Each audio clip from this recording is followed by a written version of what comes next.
Shinni dalaydana inay nahi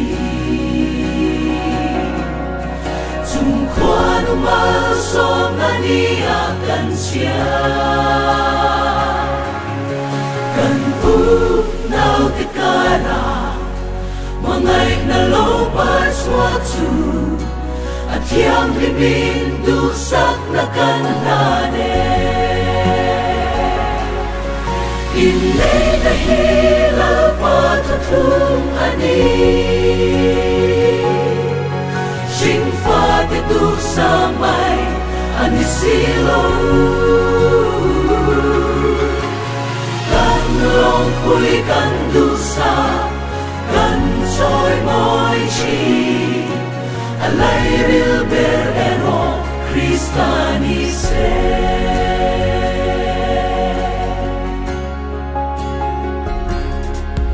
Tungkwan umalsom na dusak na te Insung kura lo kengin suazese Nagle lungay kara Fanaw te potsoy liani Mamay na di inkara urense Inay dahil patatung ani Singfa tidur samay ani silo Kan longpui kan dusa Kan soy moy chi Alay rilber eno Kristani se